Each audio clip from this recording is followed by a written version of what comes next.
നമസ്കാരം. Daily news ശുഭദിനത്തിലേക്ക് സ്വാഗതം.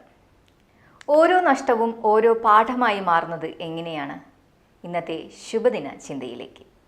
Daily news ശുഭദിനം നിങ്ങൾക്കായി അവതരിപ്പിക്കുന്നത് അമൃത്വേണി ഹെയർ എലിക്സിയർ. ക്ലാസ്സിൽ എപ്പോഴും അവൻ ഒറ്റയ്ക്കാണ് ഇരിക്കാറ്. മറ്റു കുട്ടികളെ ഒന്നും അവൻ കൂട്ടില്ല. കുറച്ചു നാളുകളായി അവൻ്റെ ക്ലാസ് ടീച്ചർ ഇത് ശ്രദ്ധിക്കുന്നു. കാരണം അന്വേഷിച്ചപ്പോൾ അവൻ പറഞ്ഞു, എനിക്ക് ചില ദുരനുഭവങ്ങൾ ഉണ്ടായിട്ടുണ്ട്. എപ്പോഴും അവ ഓർമ്മയിൽ വരും. ടീച്ചർ അവനെ വീട്ടിലേക്ക് ക്ഷണിച്ചു. വന്നയുടനെ അവന് നാരങ്ങാവെള്ളം കൊടുത്തു. നാരങ്ങാവെള്ളം കുടിച്ചപ്പോൾ അവൻ്റെ മുഖത്ത് വന്ന ഭാവമാറ്റം കണ്ടപ്പോൾ ടീച്ചർ കാര്യം അന്വേഷിച്ചു.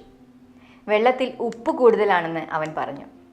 അത് വാങ്ങി കളയാനൊരുങ്ങിയ ടീച്ചറോട് അവൻ പറഞ്ഞു, അത് കളയണ്ട, കുറച്ച് വെള്ളം കൂടുതൽ ചേർക്കുകയോ കൂടെ കുറച്ച് മധുരം ചേർക്കുകയോ ചെയ്താൽ നന്നായിരിക്കും. നാരങ്ങ വെള്ളത്തിലെ ഉപ്പ് കളയാൻ അതിലെ ഉപ്പെടുത്ത് കളയുകയോ വെള്ളം കളയുകയോ വേണ്ട എന്ന് നിനക്കറിയാം. നീ ഇത് നിന്റെ ജീവിതത്തിലും കാണിച്ചു നോക്കൂ. അവൻ്റെ മുഖം വിടർന്നു. തുന്നിച്ചേർക്കാമെങ്കിൽ അത് പിച്ച് ചീന്തുന്നത് എന്തിനാണ്? ചില മുറിപ്പാടുകൾ ശേഷിച്ചേക്കാം, പക്ഷേ ഒരു ക്ഷതവും ഏൽക്കാതെ എങ്ങനെ ജീവിക്കാൻ സാധിക്കും? മുറിവിനെ ഭയപ്പെടുന്നവർ ഒന്നിനും മുതിരുകയില്ല. ഒരിക്കൽ തകർന്നു എന്നതിൻ്റെ പേരിൽ പിന്നീട് ഒരിക്കലും തളിർക്കില്ലെന്ന് കരുതുന്നുണ്ടോ? കോട്ടങ്ങളിൽ മുന്നേറ്റ സാധ്യതകൾ നാം കണ്ടെത്തണം. ഓരോ നഷ്ടവും ഓരോ പാഠമാകണം. ഓരോ തെറ്റുകളും തിരുത്തി മുന്നേറിക്കൊണ്ടേയിരിക്കണം. അതെ, മുറിവിനെ പേടിക്കാതെ നമുക്ക് മുന്നേറാം. ശുഭദിനം.